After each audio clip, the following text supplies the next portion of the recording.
Hello everyone, I am Félix, and over here is Benjamin. We are the founders and members of a collective called Toast, and we are the artists behind Spelaion. We collaborate with Philippe Coronel, who is just here, and who is the scientist developing the technology that we use during this residency. The residency takes place in l'Atelier Sciences, which is a structure based in Grenoble, France, whose goal is to create projects at the intersection of art and science. To tell you about our work within Spelaion, I think it's best to first let Philippe introduce a little bit about his research. Donc, just the starting point for us will be just a word about the materials. It's the materials that the name is self-healing materials. And when we heard about these materials, we think about a lot of things, how we could reconfigure these materials, and we could imagine how could we do the maximum of things with the minimum of the materials. When we start in this idea, after we let the place to the chemistry, because we want to do science, but we want also to have a frugal result for that. And the chemists work on this topic, and we are lucky because we find materials with the self-healing properties, but with also a lot of properties. And I put all of the wall, okay. And when we have a look about the line for the temperature, we see that the material could take a different state. And we have, at the ambient temperature, it's a standard state.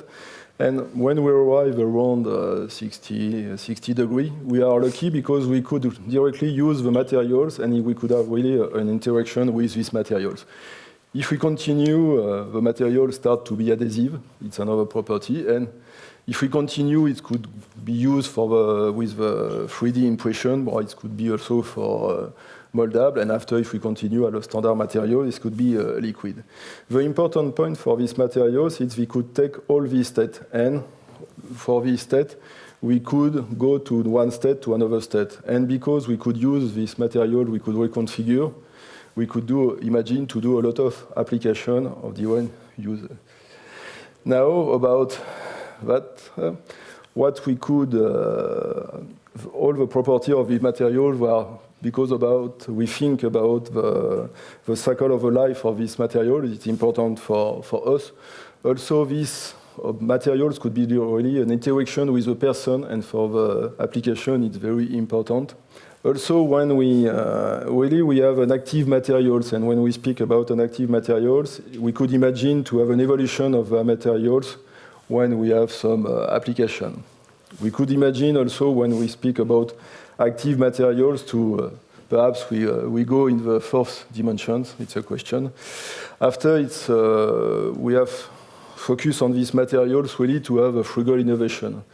Now with these materials, we think because it could be an interaction with a person, we have a vision of a scientist, but we want to have a feeling of an artist, and we think with all the properties of the skill set, it could be interesting for the artist, and we have decided to work and to ask the question to the artist, and now you will have the answer. Thank you, Philippe.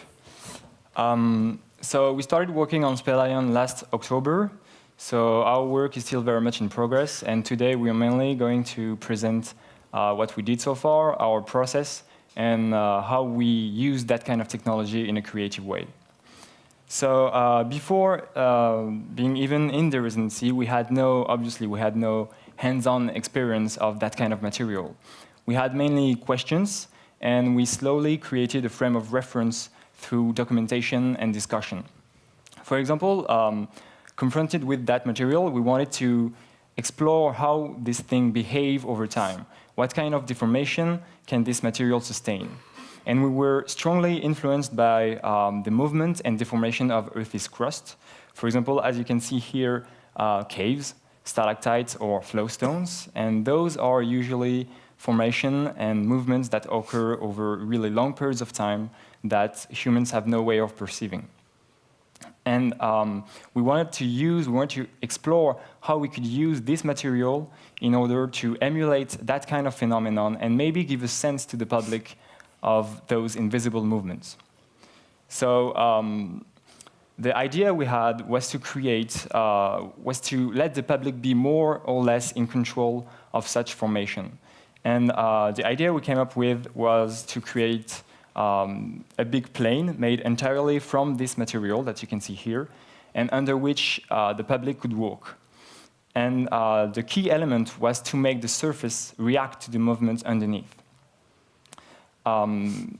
We imagined that by doing that, we would just hit the surface locally, because we imagined that the material would flow towards the ground when it's hit up, visually kind of like a stalactite.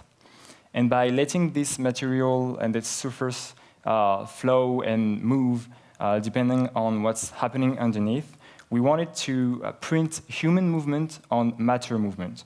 So the whole installation would work as some kind of a duo between man and matter.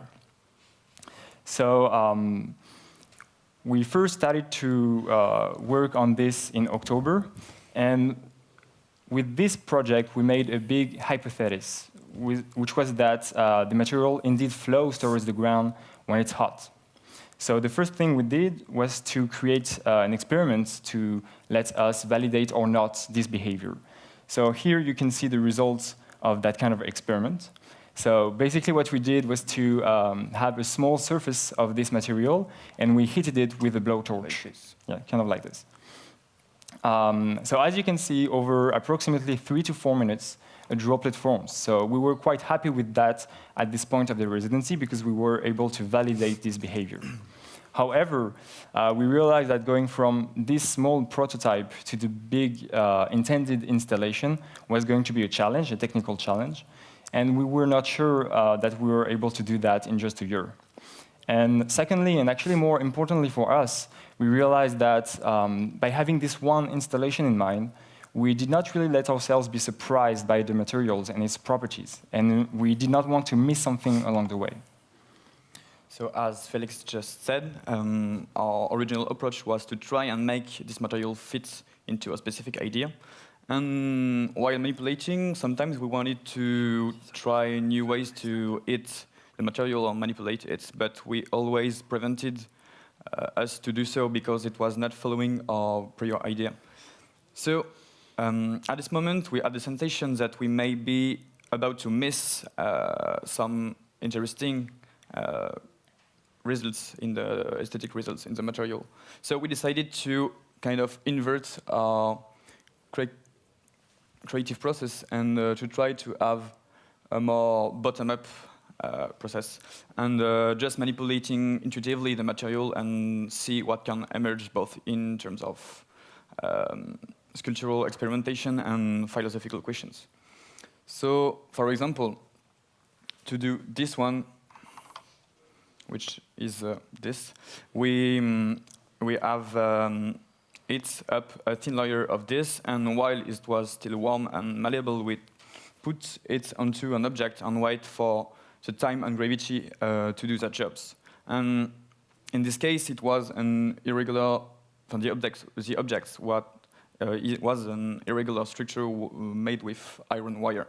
And this wavy shape reminds us this kind of big seashell. And in terms of concept, we are not too far from our original idea, but in terms of aesthetics, it's quite different. For this one, we warm up a volume of material in the microwave until it's become soft and stretchy. Then we stick it into a metal bar and stretch it and stick it again and again. And it looks and feels like artisanal candies being made.